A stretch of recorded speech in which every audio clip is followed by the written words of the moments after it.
Hello. सबसे पहले बंगाल की भूमि को मैं नमन करता हूं और हम लोग लगातार हर राज्य में जाकर, हर जगहों पर जाकर अपने लोगों को ये बताने की कोशिश करते हैं कि सरकार ने किस तरह से आप लोगों की जिंदगियों को तबाह किया है, लेकिन जनता अपने कामों में व्यस्त है। आज जो हालात यहाँ के सभाओं में देखने के लिए मिलती है, उससे लगता है कि कहीं ना कहीं भारतीय जनता पार्टी फिर से एक बार सरकार बनाएगी, क्योंकि हम लोग कितना भी जगा लें, कितनी भी बातें रख लें, जनता अपने दुनिया में मस्त है। भले उनके गले का मंगलसूत्र बिक जाएगा, भले लोगों से कर्जा लेकर, लोगों से उधार लेकर वो अपना घर का रोजी रोटी और राशन चलाएंगे, लेकिन उसके बाद भी उनकी आंखें नहीं खुलती। जिस दिन वोट देने जाएंगे उस दिन उनको प्रभु श्री राम याद आते हैं कि 500 साल प्रभु श्री राम हमारे नेपाल में रहे, ताड़पत्री में रहे, और जब वोट देने जाएंगे तो ये नहीं पूछेंगे कि मेरे बच्चों के स्कूल के लिए क्या दिक्कतें, अस्पताल है कि नहीं है। भले एम्बुलेंस नहीं मिलने की वजह से उनके परिवार के किसी सदस्य की इलाज के दौरान या रास्ते में मौत हो जाए, वो चलेगा, लेकिन जब वोट देंगे तो प्रभु श्री राम के नाम पर ही देंगे। जब ऐसी राजनीति इस देश में हावी है तो मैं एक लौटा विनय दुबे चाहे करोड़ विनय दुबे आएंगे और चले जाएंगे, ये बदलाव नहीं होगा। हमारा सिर्फ आपको आईना दिखाने का काम होता है और हम कोशिश करते हैं कि जितना ज्यादा से ज्यादा लोगों को उनकी जेबें दिखाएं, उनके हालात दिखाएं और उनको ये समझने पर मजबूर करें कि आप जिस तरह से अपने हालात को देखते हुए अपना निर्णय लीजिए। ये एक वोट कैंपेन है जहां पे हम लोगों से अपील करते हैं कि आप घरों से निकलकर अपने सूझबूझ के हिसाब से मतदान करें। आज बहुत बड़ा सवाल ये उठता है कि आखिर भारतीय जनता पार्टी को आप रोकेंगे कैसे? क्या आपकी औकात है भारतीय जनता पार्टी को रोकने की? क्या आपके अंदर वो दम है कि आप भारतीय जनता पार्टी को रोक पाएंगे? मैं खुले तौर पर यह कहता हूं, आज राजनीतिक और जमीनी परिस्थिति है, ये बहुत मुश्किल लग रहा है कि आप सब मिलकर भी भारतीय जनता पार्टी को रोक पाएंगे। उसका कारण यह है कि आप जगह जगह बटे हुए हैं। मुर्शिदाबाद और तमाम जो मुस्लिम बाहुल्य इलाके हैं, जहां पर मुस्लिम आबादी 60% से ज्यादा है, अगर वहां पर भी भारतीय जनता पार्टी जीत कर आ रही है, इसका मतलब आपके अंदर का जो बिखराव है वो आपको दिखाई देता है। मुर्शिदाबाद वो तमाचा है इस देश के लोकतंत्र के ऊपर, जो ये दिखाता है कि भारतीय जनता पार्टी की जड़ें कितनी मजबूत है और उसके विपक्ष के जो कार्यकर्ता हैं, जो नेता हैं, वो कितने खोखले हैं। आज इंडिया अलायंस बनाया गया है, लेकिन इस इंडिया अलायंस में दो समुदाय के लोगों को नजरअंदाज कर दिया गया है। पहला है दलित समुदाय, दूसरा है मुस्लिम समुदाय। आज बिहार का जातिगत मतगणना, वहां पर जनगणना हुई है जहां लोगों के संख्या के आंकड़े निकाले गए हैं। उस जनगणना के हिसाब से बिहार में 17% मुसलमान हैं, लेकिन आप बिहार विधानसभा के मुसलमानों के विधायकों की संख्या पूछेंगे तो आपको शायद याद भी नहीं होगा कि कितने लोग हैं वहां पर। इस देश में दूसरी सबसे बड़ी आबादी दलितों की है, आदिवासियों की है, लेकिन जब इंडिया अलायंस बनाया जाता है उसमें किसी भी दलित चेहरे को या फिर मुसलमान चेहरे को लेना न लेना ये दिखाता है कि उनको पता है कि ये दो जातियां जो है, ये दो समुदाय है, ये जाएंगे कहां पर। तो भाजपा को वोट देगा नहीं, उसके पास ऑप्शन ही नहीं है कि उसको केवल इंडिया अलायंस में जैसे अखिलेश यादव हो गए, ममता बनर्जी हो गए, इनके अलावा इनको वोट देने का कोई ऑप्शन ही नहीं है।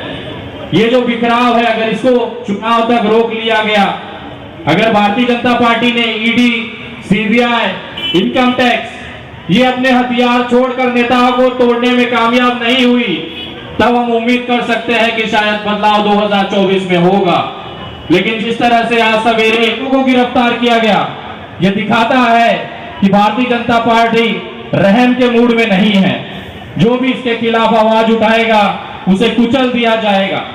आज इस सभा में, इस मंच से मैं बोल पा रहा हूं, मुझे पता नहीं कि कल सुबह मैं जब दिल्ली लैंड करूंगा तो मुझे होटल जाने मिलेगा या जेल जाने मिलेगा, क्योंकि आज हालात ऐसे हैं कि कभी भी कुछ भी किसी के साथ हो सकता है। कानूनी प्रक्रिया की धज्जियां उड़ाई गई है। एक नियम होता है कि पहले आपको नोटिस दिया जाता है, फिर गिरफ्तारी होती है। लेकिन आज हालात ये हैं कि सीधा उठाएंगे, यूएपीए लगा देंगे, एनएसए लगा देंगे और जेलों में सालों साल के लिए ठूस देंगे। आप छूटेंगे जरूर, लेकिन 2024 के लोकसभा चुनाव के बाद जब भारतीय जनता पार्टी को यह महसूस हो जाएगा कि हमारे खिलाफ बोलने वाला कोई माइका लाल बचा नहीं है, जनता क्या ही बोल लेगी। भूखमरी से मर रही है, बेरोजगारी से मर रही है, महंगाई से मर रही है, वो तो अपने दिन रात के आटा और चावल में व्यस्त है। उसको क्या ही पता चलेगा कि कौन अभिषेक शर्मा जेल चला गया, कौन रवीश कुमार जेल चला गया, कौन व्यक्ति यहाँ पर जो हमारे लिए आवाज उठा रहा था वो जेल में है, उसे क्या ही लेना देना है।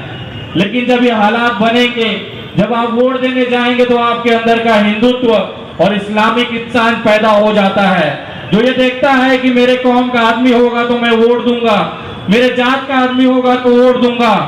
हम समझ नहीं पा रहे हैं कि जब भी चुनाव आता है तो हम वोट देते समय विधायक चुनते हैं या कि जीजा। जीजा इसलिए मैं कह रहा हूं कि उसका रंग देखेंगे, उसकी जाति देखेंगे, उसकी बिरादरी देखेंगे। तो ये एक तरह से चुनाव में अपना एमएलए और एमपी चुनने का बात नहीं होता। हम ऐसा दिखाते हैं कि अपना जीजा वहां पे चुन रहे हैं, उतनी सारी खूबियां उसके अंदर होनी चाहिए। ये जब तक अपने दिल से निकलेगा नहीं, तब तक हम अपनी लड़ाई जीत तो छोड़ दीजिए, उसका सपना भी नहीं देख सकते। आज जिस तरह से यहाँ पर सभा के हालात हैं, इसको देख के मैं निश्चित तौर पर आपको आज लिख के दे सकता हूं, अगर यही हालात 2024 के लोकसभा चुनाव तक मेंटेन रहा तो भारतीय जनता पार्टी 350 सीटों से ज्यादा इस देश में सीटें हासिल कर एक बहुमत बनाकर नरेंद्र मोदी को फिर से प्रधानमंत्री बनाएगी। क्योंकि आज आप अपने में व्यस्त हैं, हम कितना भी चिल्लाएं, कितना भी समझाएं, आपको उस चीज को समझ और उसका एहसास ही नहीं है। हम अपना प्रयास करें, हम रुकेंगे नहीं। हमारी रुकावट एक ही जगह आएगी, जब सरकार हमें यूएपी और एनएसए में उठा के जेलों में ठूस देगी। तब हमारे पास ना बोलने का माध्यम होगा, ना आपको समझाने का समय। उस समय शायद आप इस तरह को चीजों को समझेंगे कि कुछ बागी थे, कुछ बागी युवा थे, कुछ ऐसे लोग थे सिरफिरे जो हमारे सामने आकर हमें समझाते थे, लेकिन हम लोग उनकी बातों को समझ नहीं पाए। जाते जाते एक शायरी से मैं अपनी वाणी को विराम दूंगा। आप चाहें तो इस शायरी को रिकॉर्ड करें, बहुत चर्चित शायरी है आज के समय में। बहुत दिनों से, मैं पिछले 1 महीना पहले इस शायरी को मैंने एक सभा में कहा था। इसके बहुत सारे मीम्स बने, बहुत सारे इसके क्लिप्स काट के अलग अलग लोगों ने इस्तेमाल किया और बहुत बढ़िया तरीके से इसे प्रस्तुत किया है। शब्द इस तरह से है कि जो सीता से प्यार हुआ तो वो राम हो गया, जो सीता से प्यार हुआ तो वो राम हो गया, जो राधा से प्यार हुआ वो श्याम हो गया, और जिसने किया प्यार जबरदस्ती वो आसा राम हो गया। जिसने प्यार किया जबरदस्ती वो आसा राम हो गया, और जिसने छिपकर किया प्यार वो राम रहीम हो गया। लेकिन जिसने प्यार ही नहीं किया वो बुलडोजर बाबा योगी हो गया। जिसने प्यार ही नहीं किया वो बुलडोजर बाबा योगी हो गया, और जो प्यार कर कर छोड़ कर भाग गया वो नरेंद्र मोदी हो गया। जय हिंद, जय महाराष्ट्र, जय बंगाल।